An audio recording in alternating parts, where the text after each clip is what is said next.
Selamat datang, dan selamat beribadah, di JKI The Way, BSD. Mari hadir, ibadah Minggu Raya, sesi 1, online dan on-site service, pukul 11 siang WIB, sesi 2, online service, pukul 19 malam WIB. Mari beribadah bersama kami, baik secara on-site ataupun online. Untuk persembahan dan perpuluhan, dapat disalurkan via barcode QRIS, atau transfer rekening terlampir. Jangan lupa untuk subscribe dan follow sosial media kami. Mari siapkan hati dan pikiran kita, selamat beribadah. Sebelum kita mulai program ini, saudara, mari sama-sama kita menyembah Tuhan terlebih dahulu. Siapkan hatimu, siapkan pikiranmu, sama-sama dalam roh kita memuji menyembah Tuhan.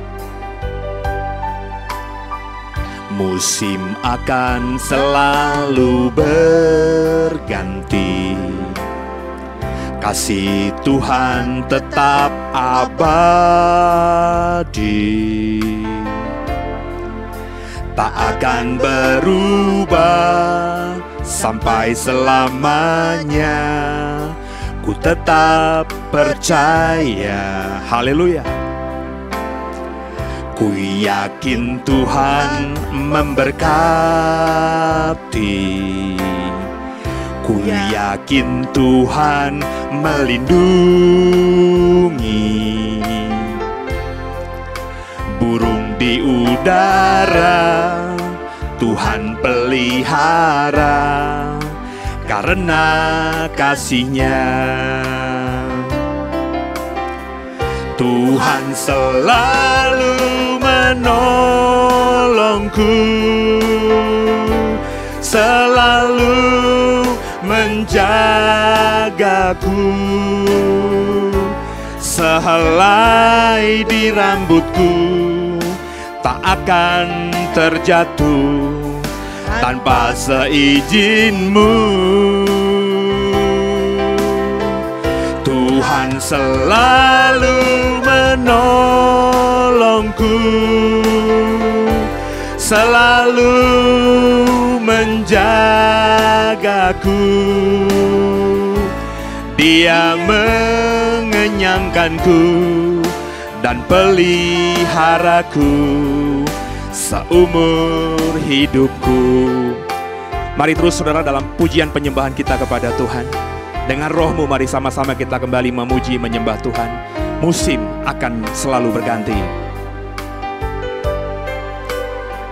Musim akan selalu berganti, kasih Tuhan tetap abadi, tak akan berubah sampai selamanya. Ku tetap percaya, haleluya. Ku yakin Tuhan memberkati, ku yakin Tuhan melindungi. Burung di udara Tuhan pelihara, karena kasih-Nya. Tuhan selalu menolongku, selalu menjagaku. Sehelai di rambutku tak akan terjatuh tanpa seizin-Mu. Tuhan selalu menolongku, selalu menjagaku. Dia mengenyangkanku dan peliharaku seumur hidupku. Tuhan selalu menolongku, selalu wajahku, sehelai di rambutku tak akan terjatuh tanpa seizin-Mu. Tuhan selalu menolongku, selalu menjagaku. Dia mengenyangkanku dan peliharaku seumur hidupku. Mari sama-sama kita menyembah Tuhan. Haleluya. Terpujilah nama-Mu Tuhan. Kami sembah, kami agungkan Kau Tuhan. Haleluya. Kami memuji-Mu. Kami percaya Tuhan selalu menolong kami, menjaga kami, sampai putih rambut kami. Tuhan tetaplah Tuhan. Haleluya. Kami mau memuji-Mu, menyembah-Mu. Haleluya. Terpujilah nama-Mu. Kami percaya pemeliharaan-Mu sempurna atas kami. Haleluya. Terpujilah nama-Mu. Kembali kita nyanyikan lagu ini, saudara, dengan hatimu. Haleluya. Tuhan selalu menolongku, selalu menjagaku, sehelai di rambutku tak akan terjatuh tanpa seizin-Mu. Tuhan selalu menolongku, selalu menjagaku. Dia mengenyangkanku dan peliharaku seumur hidupku. Dia mengenyangkanku dan peliharaku seumur hidupku. Dia mengenyangkanku dan peliharaku. Haleluya. Seumur hidupku. Terpujilah nama Tuhan. Haleluya.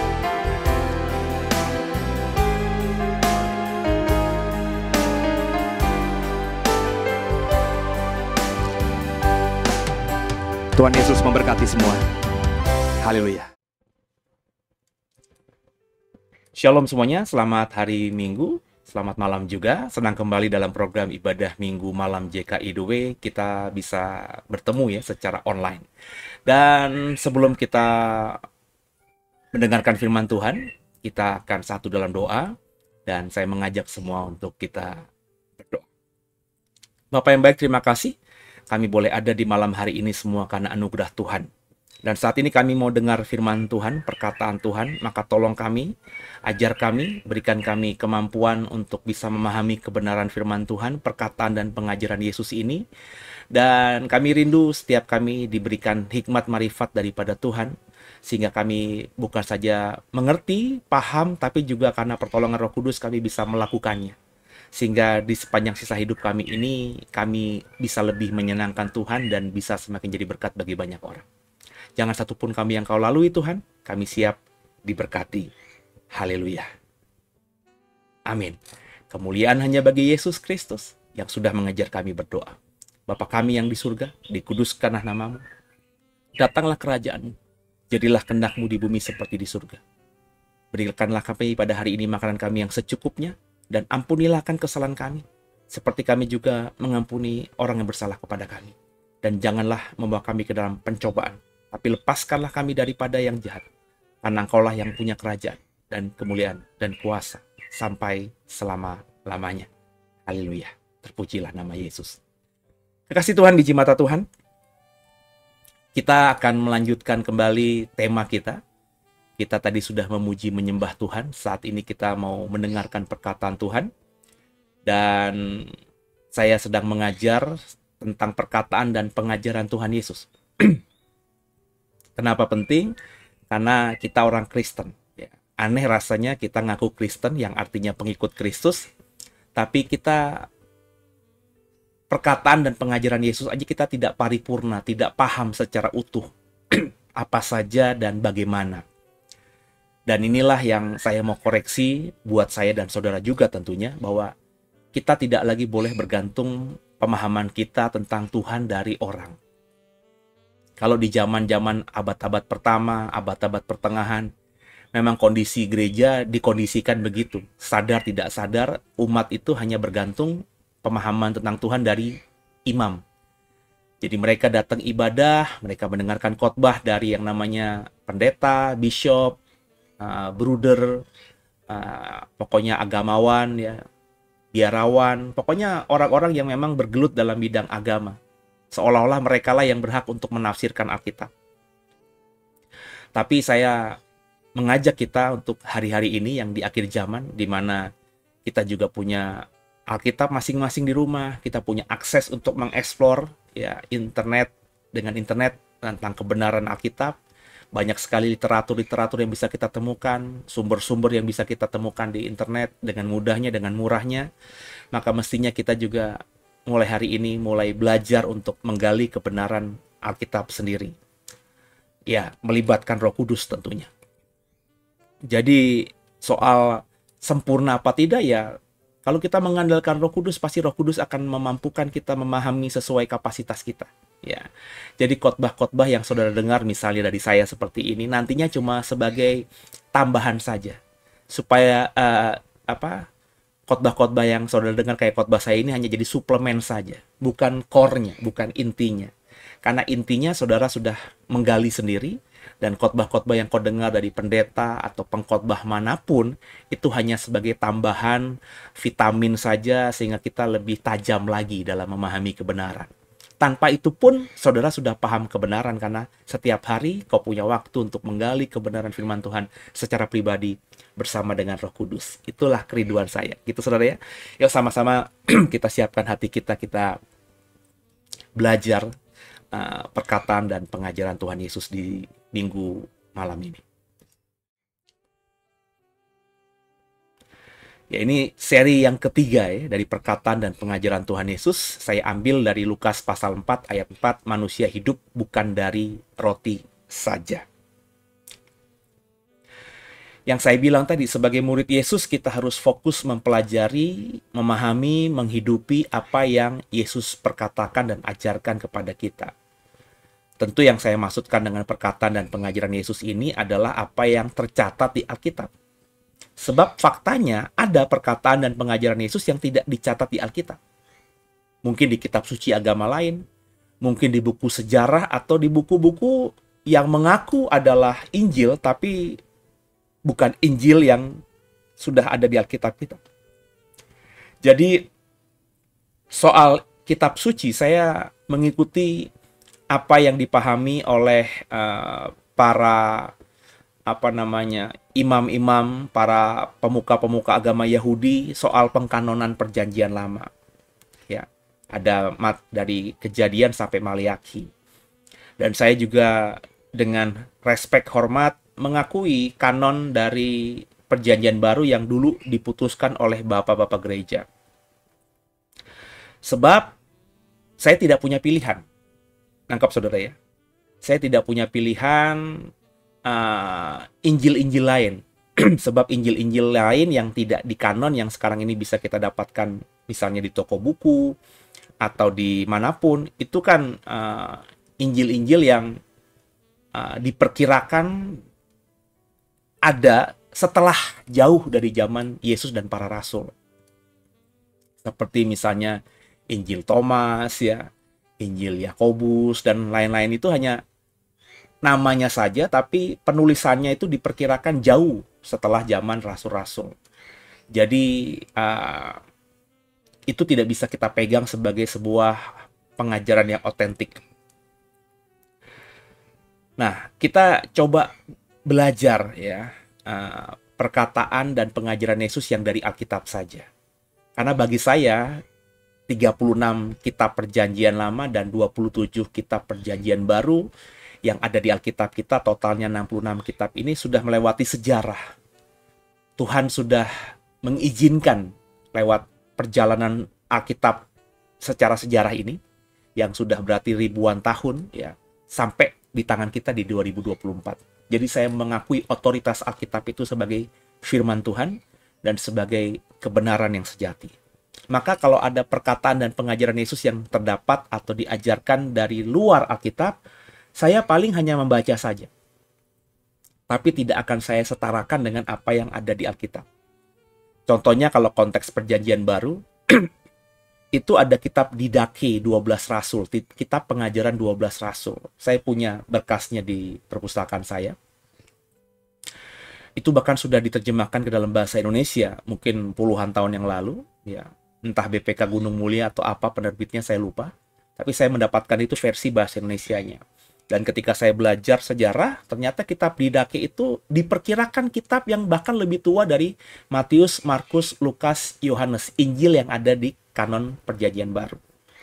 Diperkirakan itu ditulis sekitar tahun 40 atau tahun 30 Masehi. Berarti nggak lama setelah Yesus naik ke surga.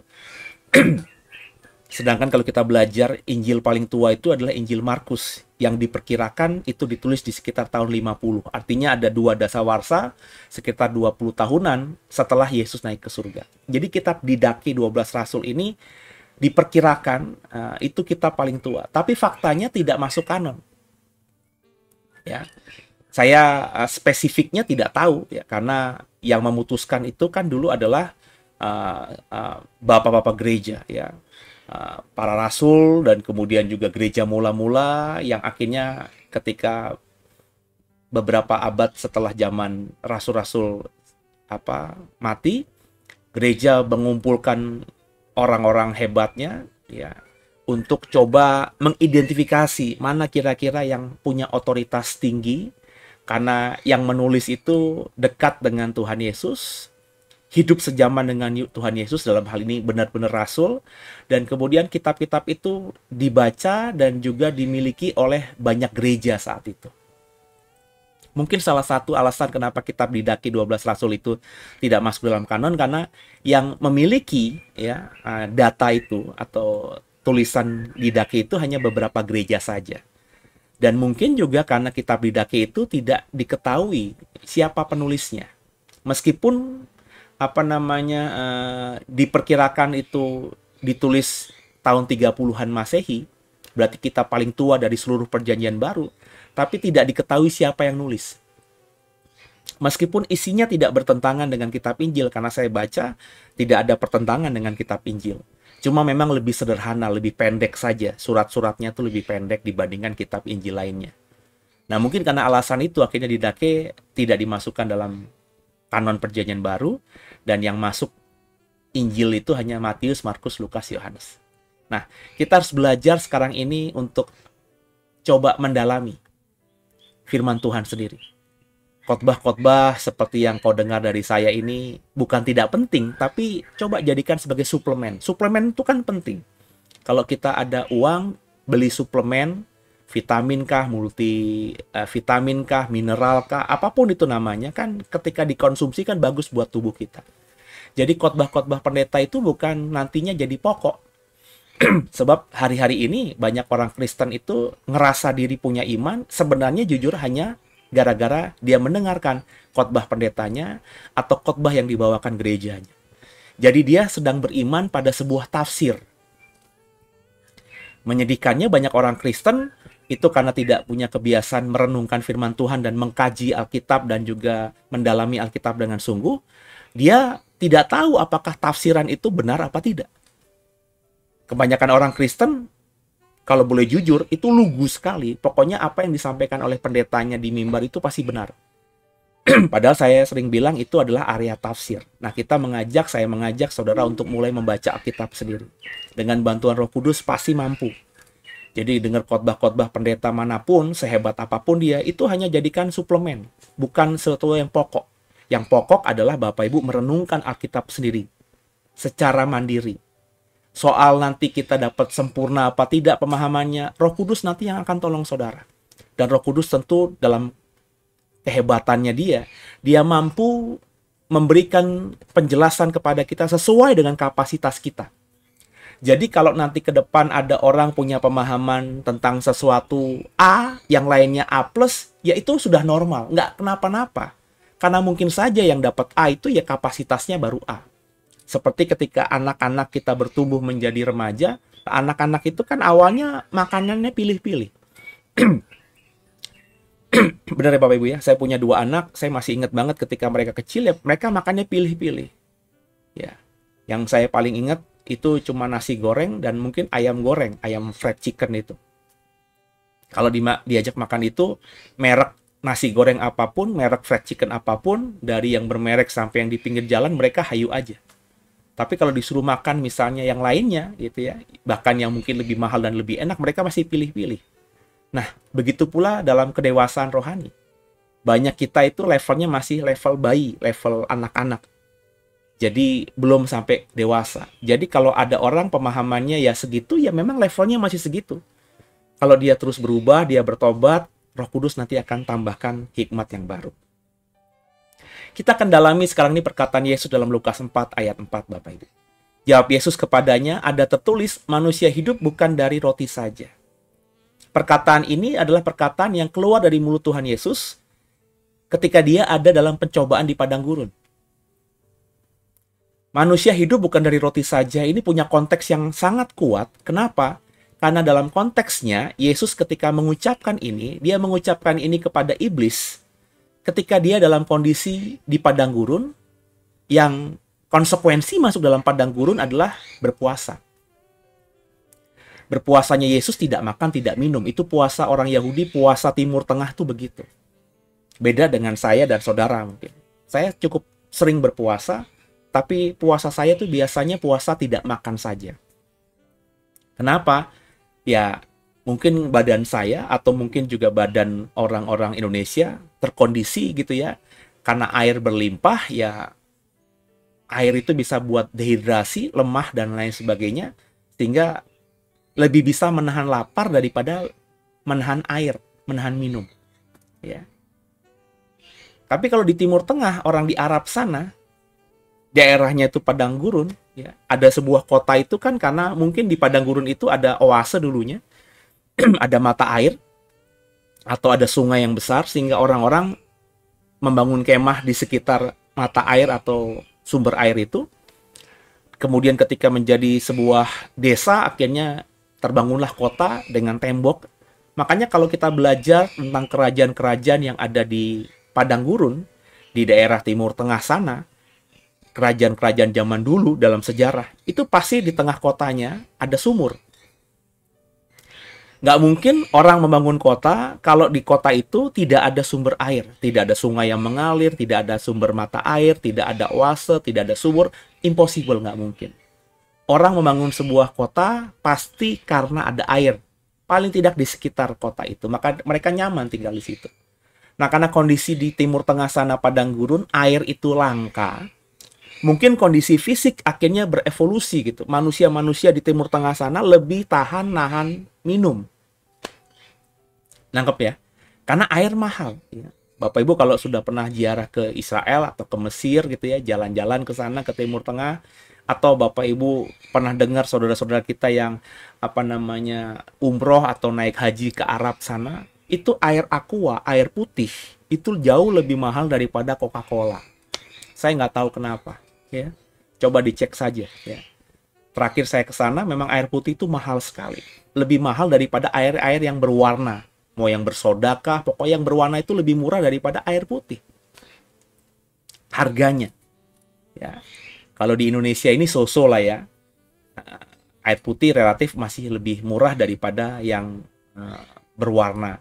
Tapi ya sudah mahal juga ya, karena dikemas demikian rupa. Tapi di Timur Tengah air itu memang langka. Jadi ketika Yesus itu masuk ke padang gurun, ya sebagai orang yang lahir di sekitar padang gurun, dia tahu bahwa dia pasti akan berpuasa, lapar. Kalau soal minum dia sudah bisa mengkondisikan dirinya. Dan tentu di padang gurun air lebih sulit lagi daripada yang di kota. Maka ketika Yesus berpuasa di padang gurun ini, ya itu adalah sebuah konsekuensi yang dia sadari ketika Roh Kudus membawa dia ke padang gurun. Konteks Yesus ini kan terdapat dalam ayat-ayat di atasnya. Tadi Lukas 4 pasal 4 ayat 4 ya. Kita coba baca Lukas 4 ayat 1 sampai 3. Yesus yang penuh dengan Roh Kudus kembali dari sungai Yordan, lalu dibawa oleh Roh Kudus ke padang gurun. Di situ ia tinggal 40 hari lamanya dan dicobai iblis. Selama di situ ia tidak makan apa-apa dan sesudah waktu itu ia lapar. Lalu berkatalah iblis kepadanya, "Jika engkau anak Allah, suruhlah batu ini menjadi roti." Inilah konteksnya. Yesus dibawa oleh Roh Kudus ke padang gurun. Maka konsekuensinya ketika Roh Kudus membawa dia ke padang gurun, dia tahu dia bakal berpuasa. Kenapa? Karena di padang gurun pasti nggak bisa makan. Nggak ada orang jual makan, nggak ada rumah di padang gurun. Juga air. Maka tidak makan, tidak minum itu sesuatu konsekuensi yang normal. Dan memang itulah berpuasa dalam konteks Timur Tengah. Di Kristen tidak ada pengajaran harus berpuasa untuk kurun waktu tertentu. Tapi kalau kita lihat saudara kita yang Muslim, itu ada ajaran harus berpuasa. Dan puasa yang diajarkan oleh Muslim yang berasal dari Arab, dari Timur Tengah, kepada orang Muslim lainnya yang tidak tinggal di Arab, contohnya di Indonesia, puasanya ya puasa Timur Tengah, tidak makan, tidak minum. Ya. Nangkep Bapak Ibu ya? Karena memang konsekuensinya begitu. Di Timur Tengah itu berpuasa, tidak makan, tidak minum. Ya. Nah, ketika sedang berpuasa inilah dikatakan Alkitab tadi, Yesus lapar. Ya, konsekuensi ya, 40 hari 40 malam tidak makan, tidak minum, maka pasti lapar. Kita berpuasa beberapa jam saja, banyak saudara nggak kuat karena lapar, karena haus. Apalagi 40 hari, 40 malam. Maka akhirnya iblis datang kepada Yesus.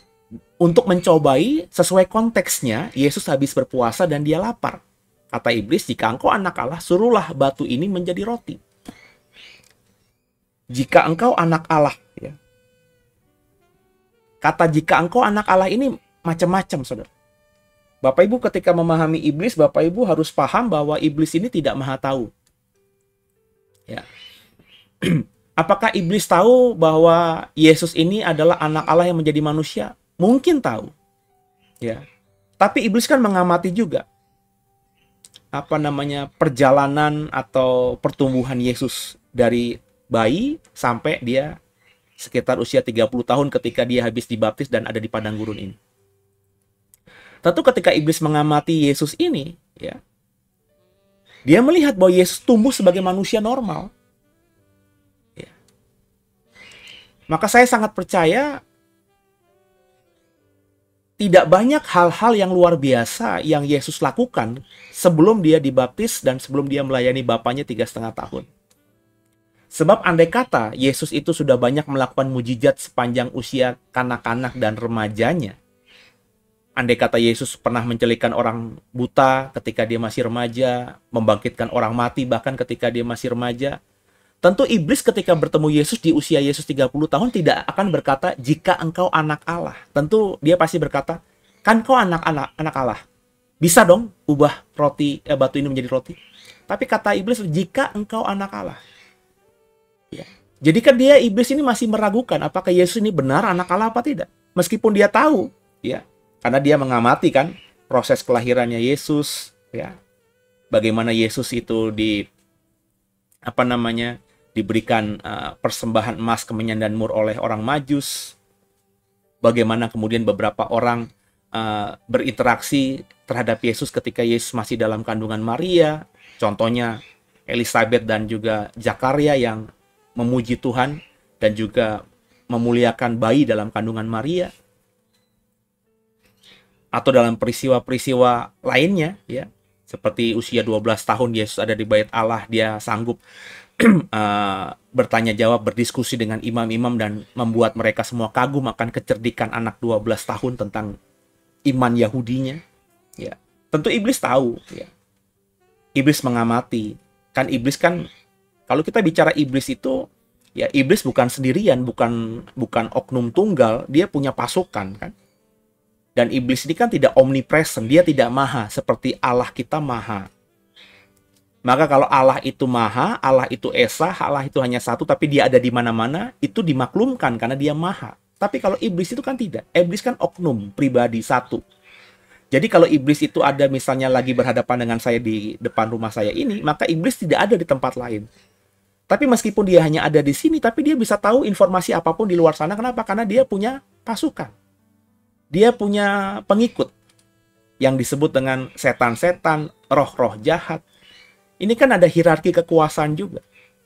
Nah, mereka tentu melaporkan kepada atasannya, kan musuh kita adalah pemerintah-pemerintah di udara, kata Efesus. Jadi memang kerajaan iblis di dunia ini itu seperti kerajaan manusia. Pemimpinnya iblis, Satan, dan kemudian mungkin punya perdana menteri, punya menteri-menteri, punya gubernur-gubernur, punya bupati-bupati, punya wali kota, punya sampai ke camat, lurah, RT, RW, itu pasti ada. Makanya setiap teritori itu ada penguasanya. Jadi iblis meskipun tahu beberapa laporan tentang Yesus, tapi dia masih meragukan. Maka kalimatnya, jika engkau anak Allah. Kalimat jika ini kan orang tidak yakin.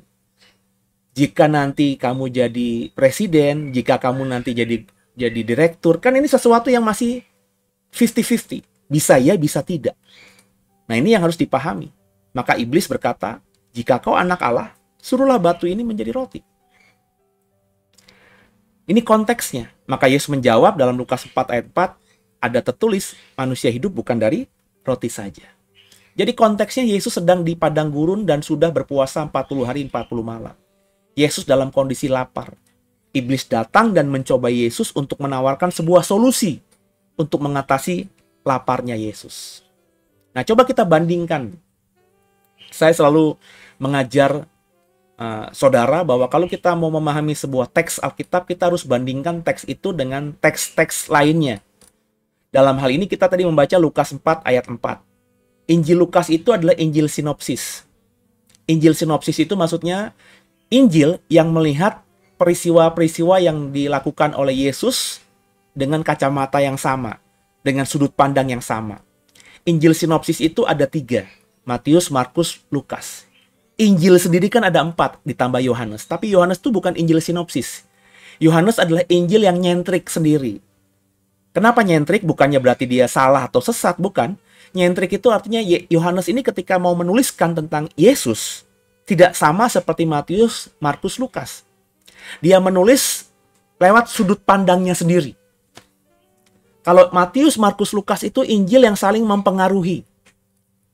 Maka kalau kita dalam teologi perjanjian baru, kita mendapatkan informasi dari banyak teolog perjanjian baru bahwa Injil paling tua itu Markus.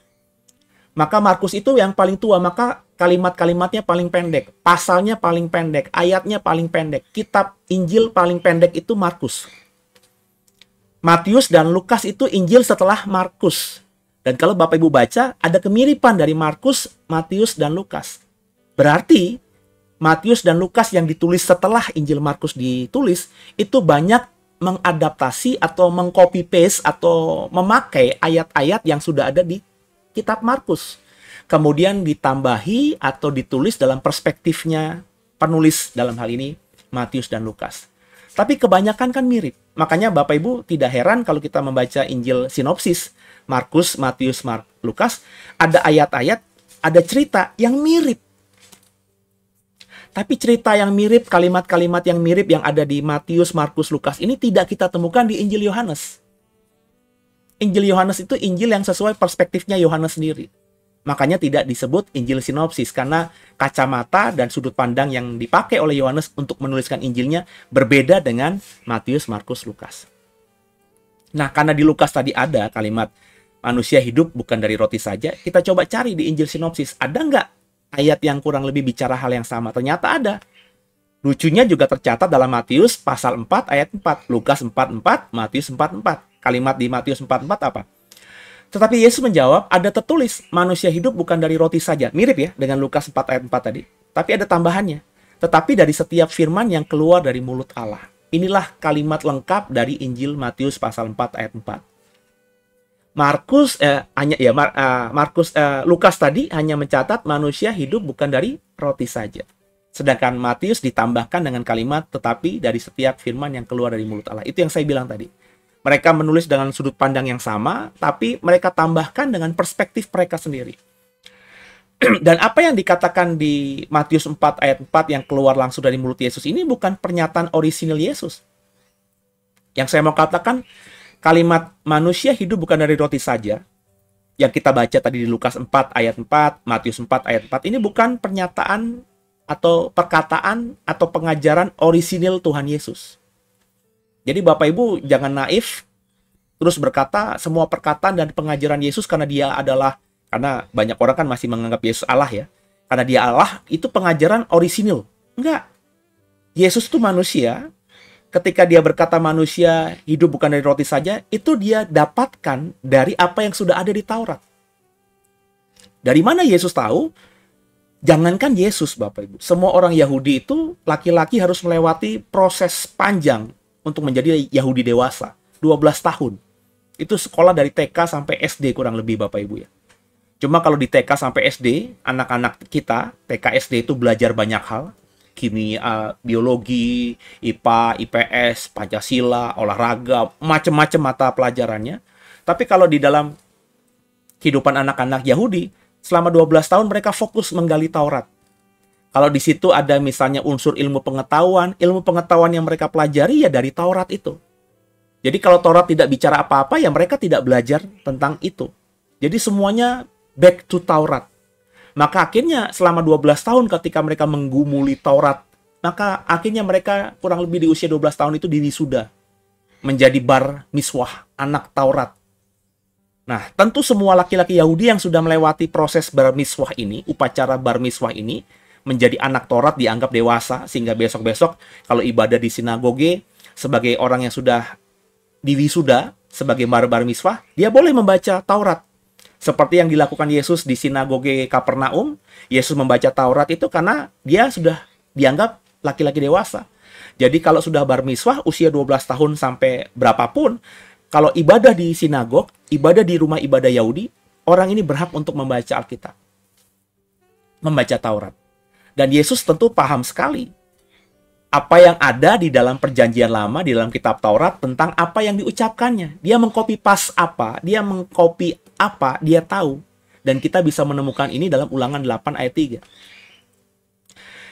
Jadi ia merendahkan hatimu, membiarkan kau lapar dan memberi engkau makan mana, yang tidak kau kenal, dan juga yang tidak dikenal oleh nenek moyangmu, untuk membuat engkau mengerti bahwa manusia hidup bukan dari roti saja, tapi manusia hidup dari segala yang diucapkan Tuhan. Kalimatnya, perhatikan yang saya kasih warna merah. Manusia hidup bukan dari roti saja, itu mirip dengan Matius 4 dan juga Lukas 4 ayat 4. Tapi kalimat berikutnya, dalam Matius 4 ayat 4 kan kalimatnya tetapi dari setiap firman yang keluar dari mulut Allah.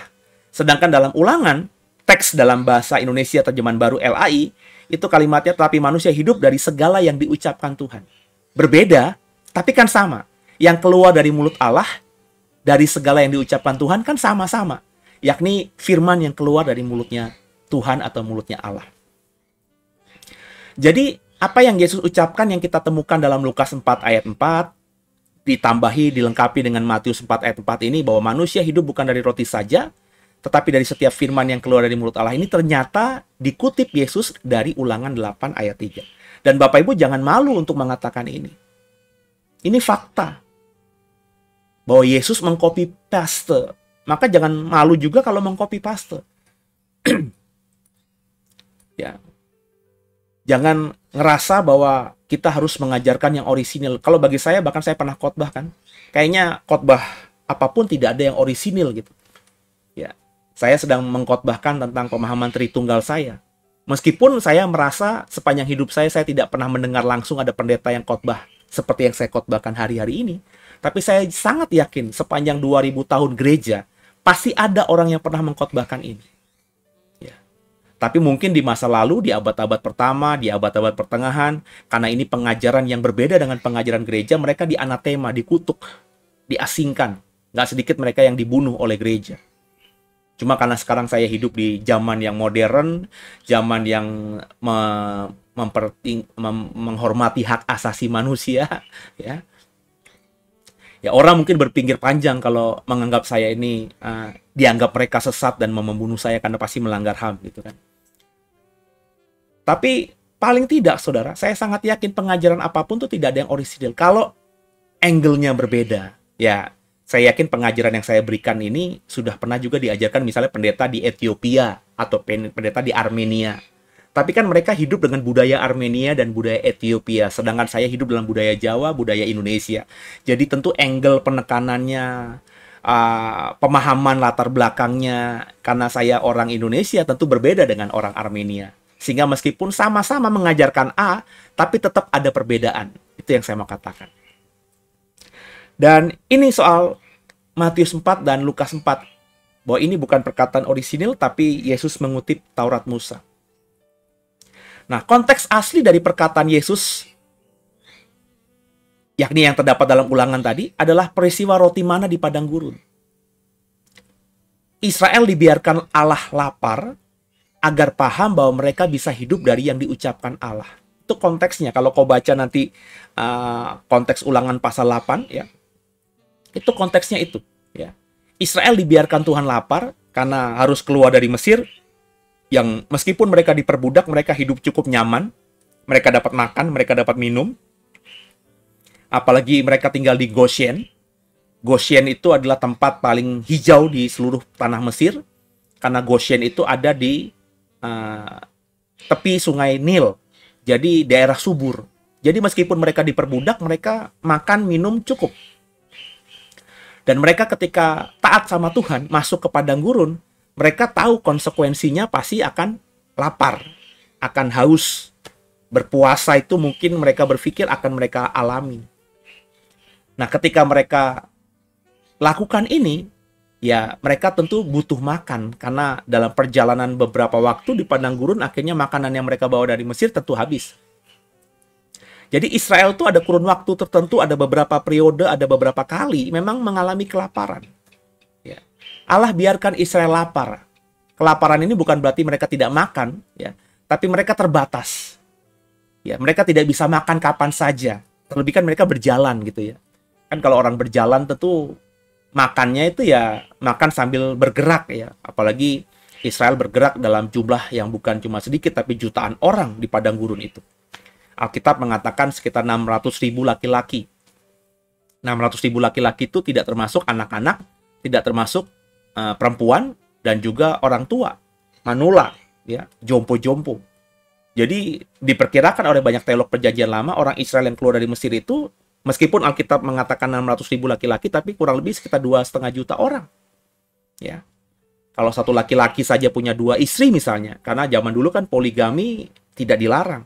Ada kemungkinan orang-orang Israel punya beberapa istri.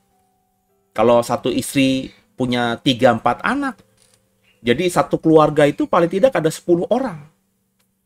Kalau laki-lakinya suami, terus punya anak laki-laki 3, 6-nya berarti perempuan. Jadi perempuannya lebih banyak. Belum kalau masih anak-anak, maka angka 2 juta itu angka yang masuk akal.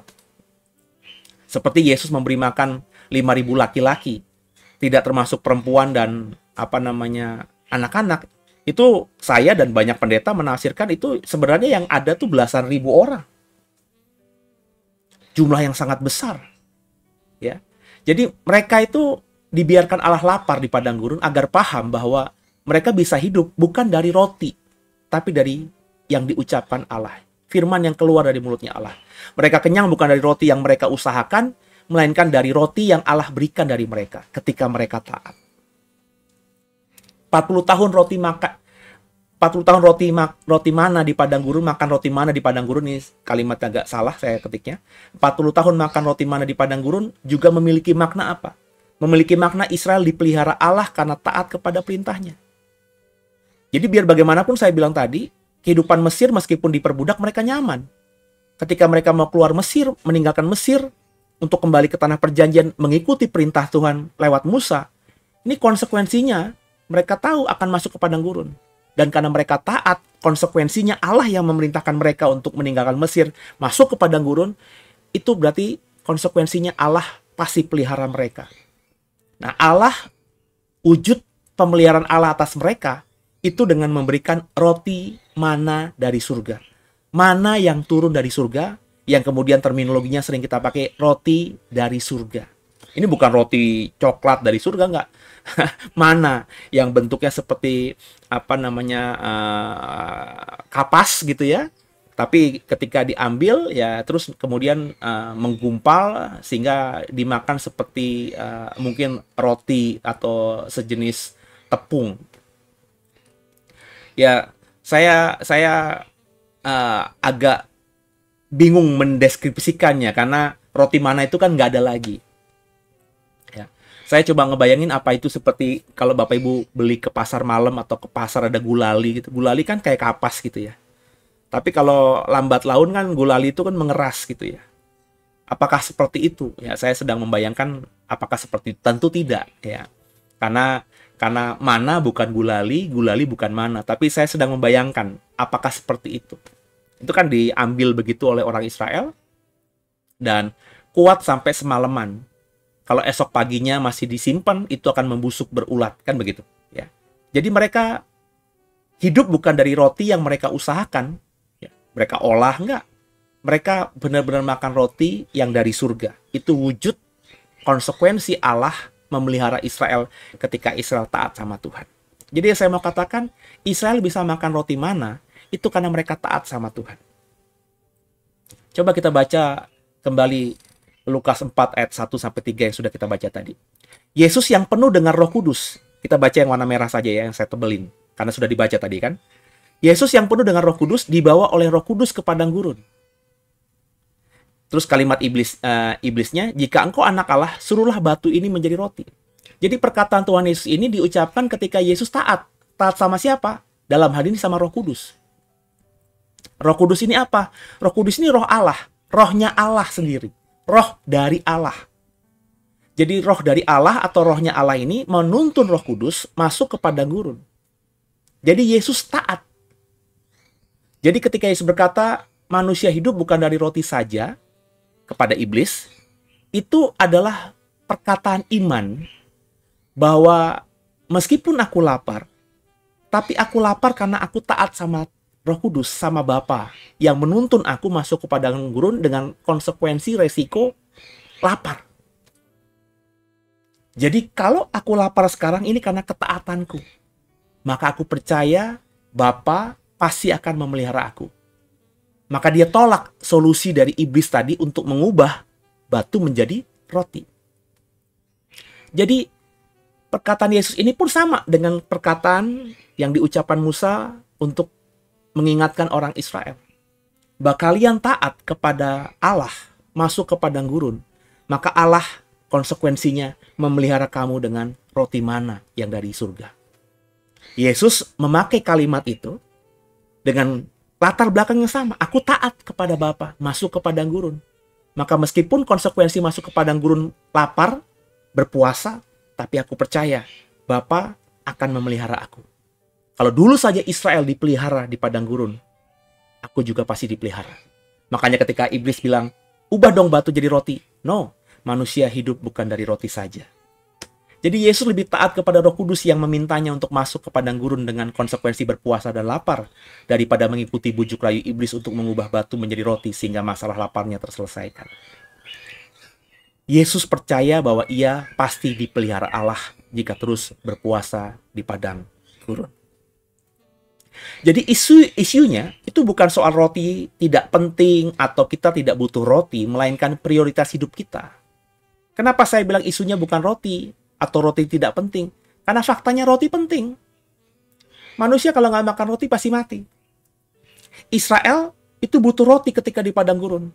Ketika mereka taat masuk ke padang gurun, meskipun mereka nggak punya roti, mereka dikasih roti. Meskipun roti yang dari surga itu beda dengan roti yang mereka makan selama ini di Mesir. Bahkan nenek moyang mereka pun tidak tahu itu roti mana apa. Jadi roti penting. Ya. Jadi isunya bukan masalah, oh nggak penting itu roti. Roti kan makanan ya, kedagingan ya, nafsu ya. Oh nggak penting kedagingan itu. Kita pokoknya nggak boleh kedagingan. Kalau perlu ya jangan makan. Bukan begitu. Isunya bukan itu. Tapi prioritas hidup kita. Israel itu prioritas hidupnya mau taat sama Tuhan. Makanya dipelihara dengan roti mana. Yesus juga prioritas hidupnya taat sama Tuhan yang menuntunnya masuk ke padang gurun. Maka dia percaya apapun yang terjadi, Bapa pasti pelihara di padang gurun. Prioritas hidup itulah yang harus kita pilih dengan benar dan bijaksana. Roti dibutuhkan karena faktanya Israel juga diberikan roti dari surga selama di padang gurun 40 tahun. Tapi jika harus memilih antara roti atau taat kepada Allah, mestinya kita seperti Tuhan Yesus. Lebih memilih taat kepada Allah. Sebab jika kita berkomitmen untuk taat secara penuh kepada Allah, kepada perintah Allah, maka pemeliharaan dari Allah, pemeliharaan darinya atas kita itu adalah sesuatu yang pasti. Israel taat sama Allah masuk ke padang gurun, pemeliharaan Tuhan pasti. Mereka nggak perlu nanam benih gandum, merawatnya, akhir panen gandum dan mereka olah jadi roti. Selama 40 tahun mereka dapat free makan cuma-cuma, yakni roti yang turun dari surga. Itu yang Yesus imani juga. Meskipun dia masuk ke padang gurun, tapi karena dia percaya ini tuntunan Allah yang memerintahkannya masuk ke padang gurun, maka dia serahkan hidupnya di padang gurun itu penuh atas pemberian Allah. Lapar, ada godaan, punya kemampuan merubah batu jadi roti, tidak dia lakukan. Kenapa? Itu bukan kehendak Allah. Kehendak Allah dia masuk padang gurun dengan konsekuensi lapar dan berpuasa. Maka dia menunggu bagaimana nanti Allah atau Bapanya memelihara dia. Jadi mestinya kita punya iman sedemikian. Roti itu bukan bicara soal makanan, sesuatu yang merupakan kebutuhan pokok yang harus dipenuhi agar hidup. Apa yang menjadi makananmu? Jadi roti itu bukan bicara soal kebutuhan pokok yang harus dipenuhi agar hidup semata. Karena roti itu kan makanan kan?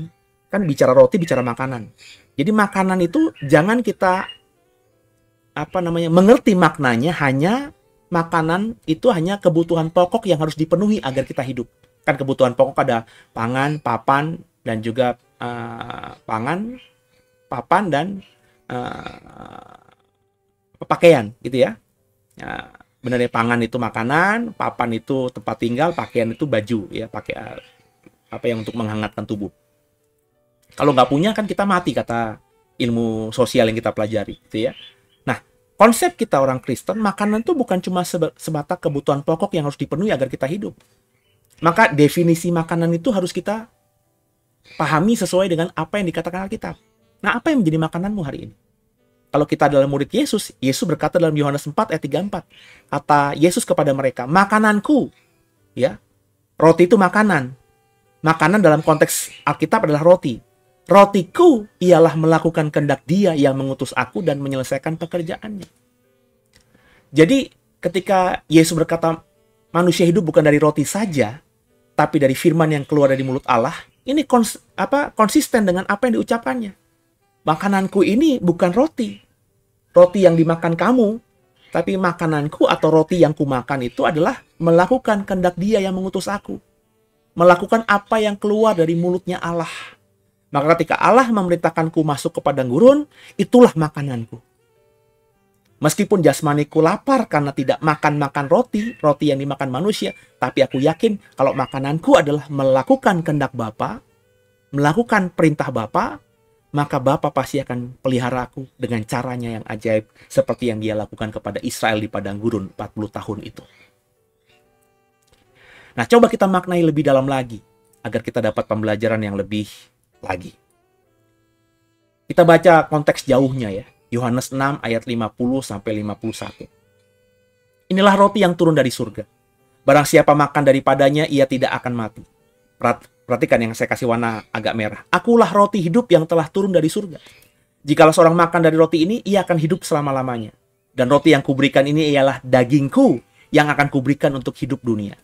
Sama seperti Bapa yang hidup mengutus aku dan aku hidup oleh Bapa, demikian juga barang siapa yang memakan aku akan hidup oleh aku. Inilah roti yang telah turun dari surga. Bukan roti yang seperti dimakan nenek moyangmu. Roti turun dari surga itu bukan sekedar roti mana. Tapi akhirnya, meskipun mereka makan roti mana, mereka kenyang, mereka semua mati. Barang siapa makan roti ini, ia akan hidup selama-lamanya. Yesus sedang berkata tentang dirinya. Bahwa kalau kamu mau makan roti, makanlah roti yang turun dari surga. Tapi roti turun dari surga itu bukan makanan yang dimakan oleh nenek moyangmu di padang gurun yang disebut mana itu. Sebab kalau roti yang turun dari surga itu mana, faktanya nenek moyangmu habis makan roti dari surga mana itu mereka mati. Akulah roti yang telah turun dari surga. Jadi mana itu hanya gambaran. Kita tahu ya, Alkitab kita mengatakan apa yang di perjanjian lama itu bukan bertentangan dengan perjanjian baru. Tidak ada yang dibatalkan di perjanjian lama oleh perjanjian baru. Tapi perjanjian lama harus kita pahami hanya gambaran dari apa yang ada di perjanjian baru. Roti mana itu adalah roti yang turun dari surga, tapi itu hanya gambaran dari yang sejatinya. Dari roti yang turun dari surga yang sejati, yaitu apa? Yesus. Kata Yesus, barang siapa makan aku, ia akan hidup oleh aku. Barang siapa makan aku, ia akan hidup selama-lamanya. Kalau kita membaca konteks Yohanes 6 ini terjadi setelah peristiwa mujizat 5 roti 2 ikan. Mereka tiba-tiba kenyang, mereka menyadari ini mujizat luar biasa, ikut Yesus bisa kenyang, bahkan sisa 12 keranjang, maka habis peristiwa itu banyak orang mencari Yesus. Kalau kita baca ayat-ayat di atasnya, kamu cari aku karena roti itu kan? Karena kamu udah kenyang kan? Terus Yesus jelaskan ini. Sebenarnya yang bikin kamu kenyang, yang bikin kamu hidup tuh bukan roti yang kayak kemarin, yang dibawa anak kecil yang kemudian bisa berganda sisa 12 keranjang itu. Tapi akulah roti yang turun dari surga. Roti turun dari surga tuh bukan seperti mana yang dimakan nenek moyangmu. Karena faktanya mereka habis makan mana itu mereka semuanya mati di padang gurun. Akulah roti yang turun dari surga. Barang siapa makan aku akan hidup oleh aku. Barang siapa makan aku, ia akan hidup selama-lamanya. Jadi kalau kita baca lagi ya Yohanes 6 ayat 26 sampai 29 tadi. Ya, kita baca ayat berikutnya ya. Yesus menjawab mereka, aku berkata kepadamu, sesungguhnya kamu mencari aku. Ini ayat-ayat sebelum pasal 50-51 ya. Jadi ayat 26 sampai 29 ini konteksnya. Aku berkata kepadamu, sesungguhnya kamu mencari aku bukan karena kamu telah melihat tanda-tanda, melainkan karena kamu telah makan roti dan kamu kenyang. 5 roti 2 ikan itu kan. Kata Yesus yang kasih warna merah, bekerjalah bukan untuk makanan yang akan dapat binasa, melainkan untuk makanan yang bertahan sampai kepada hidup yang kekal. Yang akan diberikan anak manusia kepadamu, yang akan diberikan aku kepadamu. Karena anak manusia ini bicara mengenai Yesus sendiri. Sebab dialah yang disahkan oleh Bapa, Allah dengan materainya. Lalu kata mereka kepadanya, apakah yang harus kami perbuat supaya kami mengerjakan pekerjaan yang dikehendaki Allah?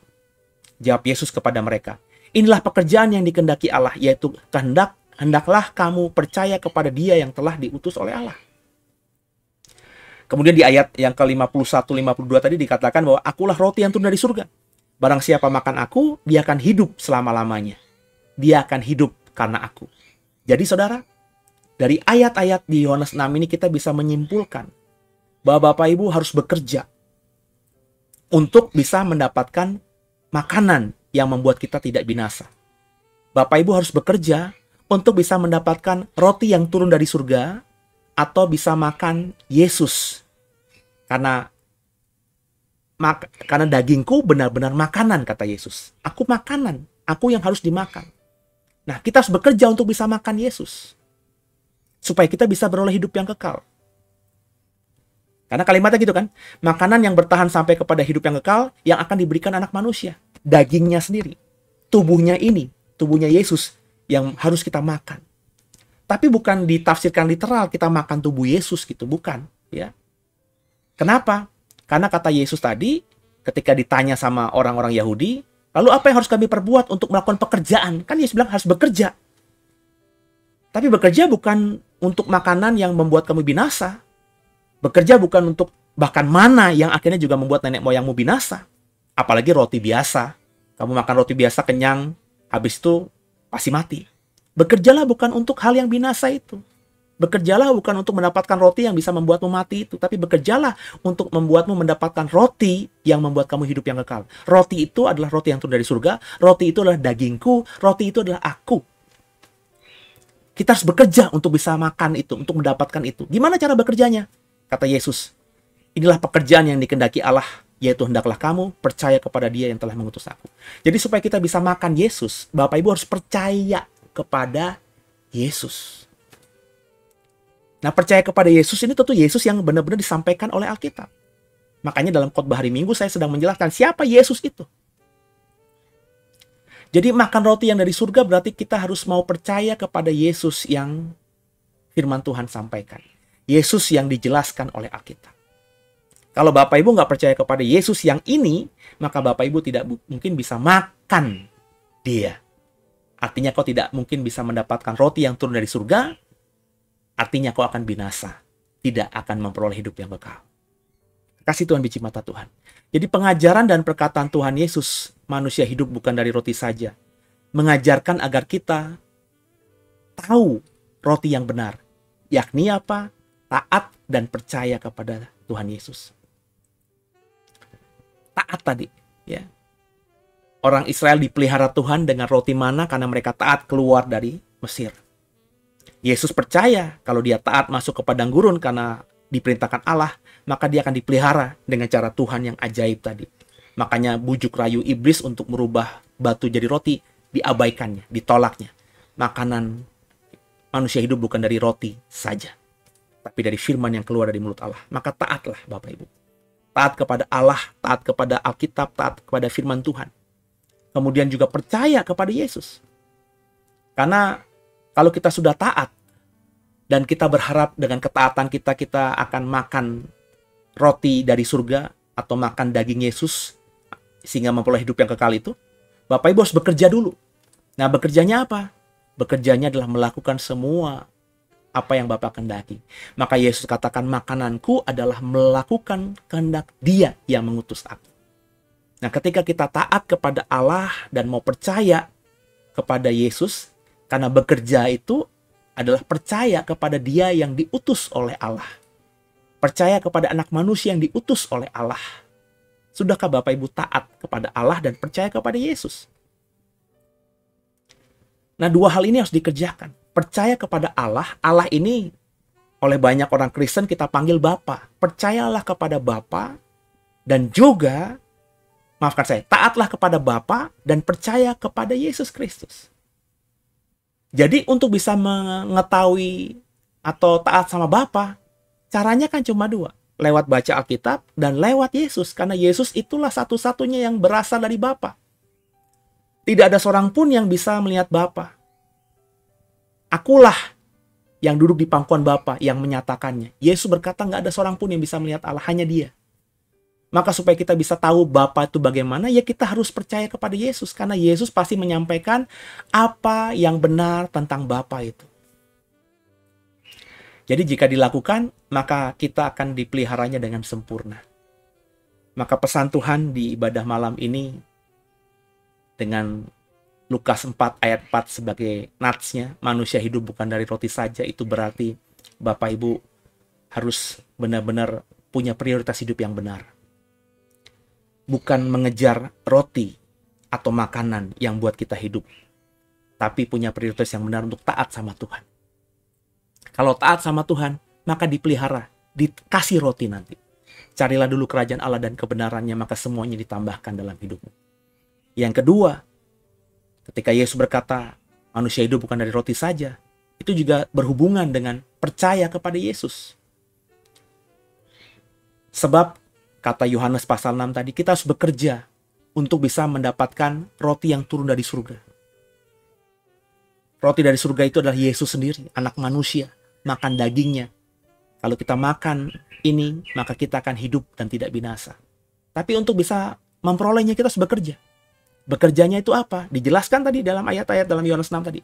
Bapak, Ibu, dan saya harus percaya kepada Yesus. Maka yang harus dikerjakan setelah kita ibadah adalah apa? Mulailah percaya kepada Yesus. Dengan percaya kepada Yesus, kita akan bisa mengenal Allah. Sebab hanya Yesuslah yang paling kompeten menjelaskan tentang siapa Bapa itu. Karena hanya Yesuslah yang pernah melihat Bapa. Manusia satu-satunya yang pernah melihat Bapa. Dia berkata itu sebab dia ada di pangkuan Bapa di dalam kekekalan. Maka ketika kita sudah percaya sama Yesus, sudah bisa mengenal Bapa, maka mulailah taat pada semua yang Bapa kehendaki. Itu bisa firman Tuhan di Alkitab kita, atau panggilan yang diberikan kepada kita secara khusus.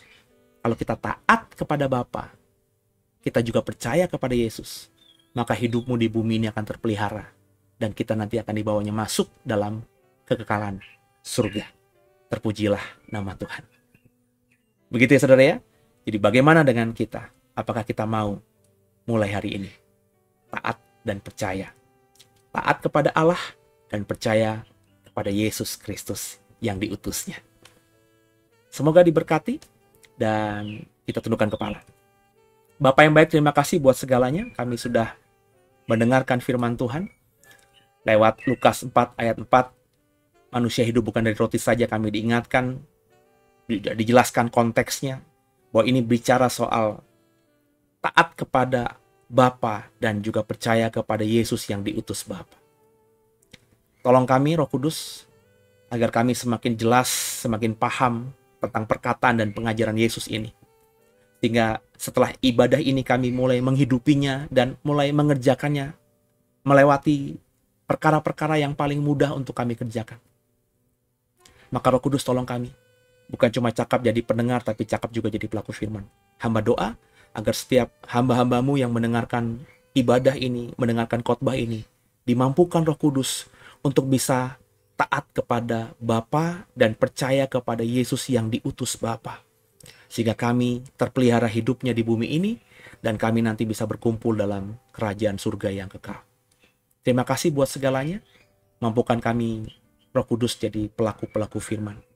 Dan sebentar sebagai ucapan syukur kami, setelah kami diberkati oleh kebenaran firman Tuhan ini, kami ingin memberikan persembahan kami kepadamu. Sucikan tangan kami, sucikan rupiah kami, sehingga bentuk persembahan apapun, entah itu persembahan syukurkah, persembahan buah sulungkah, persembahan persepuluhankah, atau persembahan apapun namanya yang kami mau berikan kepada Tuhan lewat gereja JKIDW, persembahan kami ini seperti layaknya dupa yang harum dan menyenangkan hati Tuhan. Itulah kerinduan kami Tuhan. Setiap kami di sisa hidup ini bisa senantiasa menyenangkan hati Tuhan. Maka terimalah persembahan syukur kami ini.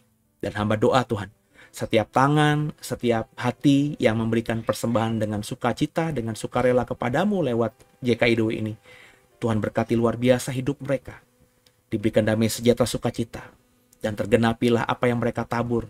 Apa yang mereka tabur, itulah yang mereka tuai. Tergenapilah semua yang Tuhan janjikan, yang kami imani di Alkitab.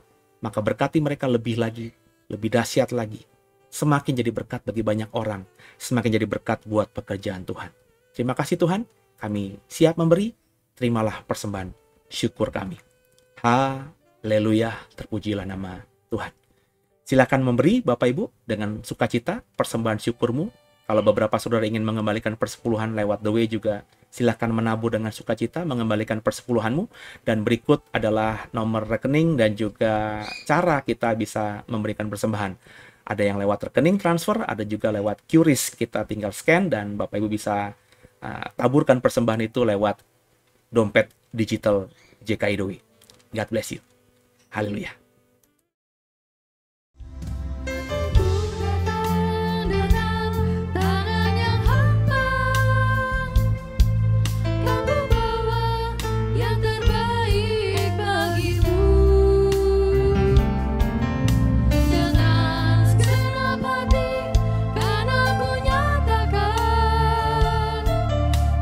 Syukurku buat kebaikanmu.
Tuhan Yesus memberkati persembahan saudara dan Ia akan memberkati saudara lebih lagi.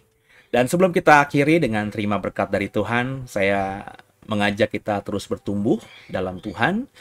Dan salah satunya mungkin lewat channel pelayanan digital kami ini, JKI The Way BSD, karena setiap hari kami melayani Tuhan lewat kebenaran firman yang akan di-sharingkan, bukan saja oleh saya, tapi beberapa rekan sekerja yang memang punya hati untuk melayani Tuhan bersama dengan saya. Jadi Bapak Ibu bisa pertumbuhkan imanmu, ya, salah satunya dengan cara mengikuti program-program yang kami berikan setiap hari, ya, tidak ada hari yang kosong.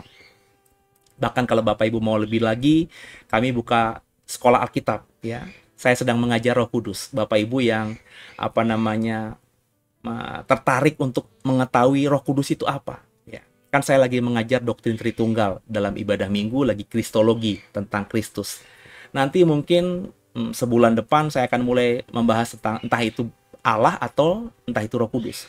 Dan materi-materi tentang Allah sudah saya bagikan di sekolah Alkitab ini, dan sekarang lagi masuk pembahasan soal Roh Kudus. Dan pengajaran saya soal Allah dan Roh Kudus, saya berani yakin itu mungkin akan membuat saudara semakin paham, karena yang saya ajarkan itu agak berbeda dengan apa yang diajarkan gereja selama ini, karena saya sudah mendapatkan point of view yang baru tentang kebenaran, ya. Jadi bisa ikuti. Ya, Roh Kudus itu apa? Apakah dia Allah? Ya, Bapak Ibu bisa menjadi member dari channel YouTube The Warriors, Sekolah Alkitab. Maka Bapak Ibu akan mendapatkan semua materi yang saya bagikan di Sekolah Alkitab itu. Saya juga mengajar soal akhir zaman, ya. Kemarin saya sedang bicara soal perang, kemudian saya sudah bicara soal resesi ekonomi. Saya coba mengajak saudara berpikir ke depan, mempersiapkan diri saudara berdasarkan ayat-ayat Alkitab. Kondisi resesi ekonomi itu seperti apa, perang akhir zaman seperti apa, itu juga bisa Bapak Ibu dapatkan, tapi hanya member saja. Silakan menjadi member, dan Bapak Ibu juga kalau diberkati bisa tolong di subscribe, di like, dan juga di share program-program kami, sehingga akhirnya banyak orang yang juga diberkati. Ya, salah satu perintah Tuhan, kita harus menginjil agar segala bangsa menjadi murid Tuhan. Ya, mungkin salah satu yang paling efisien di akhir zaman ini adalah dengan share. Kalau Bapak Ibu diberkati dan yakin, Roh Kudus bicara sama hatimu, yakin apa yang saya perkatakan ini benar, apa yang kami lakukan dalam pelayanan ini benar, maka sharekan kepada banyak orang. Itu wujud salah satu ekspresi kita menjadikan segala bangsa muridnya Tuhan juga. Gitu ya saudara ya. Yuk kita tundukkan kepala, kita bersyafaat sebelum kita terima berkat terbaik dari Tuhan Yesus Kristus. Bapak yang baik, terima kasih buat hari ini. Kami sudah dengar firman Tuhan, kami sudah memuji menyembah Tuhan, bahkan kami sudah memberikan persembahan syukur kami. Kami berdoa, apa yang kami berikan itu menyenangkan hati Tuhan, dan terima kasih Tuhan buat kebenaran firman tentang Lukas 4 ayat 4, manusia hidup bukan dari roti saja, yang membuat kami semakin paham bagaimana Yesus itu. Sebab kami mau belajar lebih tentang Yesus kami, dari perkataan dan pengajarannya. Lewat Lukas 4 ayat 4 kami mengerti bahwa Yesus ingin kami agar taat kepada Allah dan juga percaya kepada Dia, kepada Yesus yang diutus Allah untuk kami. Maka kami mau lakukan itu lebih lagi. Dan singkapkan semua perkataan dan pengajaran Yesus yang belum kami pahami di dalam ibadah-ibadah minggu malam berikutnya. Mampukan kami menjadi orang Kristen yang sejati. Orang yang bukan cuma berkata, saya Laskar Kristus, saya percaya sama Yesus sampai mati. Tapi orang-orang yang bukan cuma bisa berkata demikian, tapi juga menghidupi. Sebab mengerti sungguh apa yang Yesus ajarkan, apa yang Yesus katakan, yang memang harus kami hidupi dalam keseharian kami, sampai mati kami di bumi ini. Makasih Tuhan Yesus buat segalanya. Roh Kudus tolong mampukan kami. Dan kami mau serahkan minggu ke depan ini dalam tangan Tuhan. Kami percaya kalau kami mencari Tuhan terlebih dahulu, maka sisa minggu akan menjadi minggu yang diberkati Tuhan buat kami. Jadikan kami bisa melewati Februari ini dengan berkat berlimpah dari Tuhan, dan masuk di bulan Maret dengan berkat yang melimpah juga dari Tuhan. Ampuni salah dosa kami. Yesus Kristus adalah Tuhan Juru Selamat kami yang hidup, dan ke dalam tangan-Mu lah kami serahkan tubuh, jiwa, dan roh kami. Haleluya. Kekasih Tuhan, arahkan hatimu, dan terimalah berkat terbaik dari Tuhan Yesus Kristus. Seperti Tuhan memberkati Abraham, Ishak, dan Yakub, berkat yang sama kita terima dalam nama Tuhan Yesus Kristus. Kita semua dijadikannya kepala, nggak pernah jadi ekor, naik nggak pernah turun. Apa yang kita pegang, kita kerjakan Tuhan buat berhasil. Dan pulanglah, bawalah damai sejahtera dari Allah Bapa, cinta kasih dari Tuhan Yesus Kristus, serta persekutuan yang manis mesra intim dengan Roh Kudus yang selalu menyertaimu, menyertaiku, keluargamu, keluargaku, mulai minggu malam ini sampai nanti Maranatha, ketika Tuhan jemput kita semua di awan-awan kemuliaan dan di bawahnya kita masuk dalam kerajaan surga kekal selama-lamanya. Yang diberkati, yang percaya, katakan dengan iman. Amin. Demikian ibadah minggu malam. Semoga semuanya diberkati, selamat beristirahat, dan sampai jumpa di ibadah minggu malam berikutnya secara online minggu depan. Kita lanjutkan lagi perkataan dan pengajaran Yesus. God bless you all. Haleluya.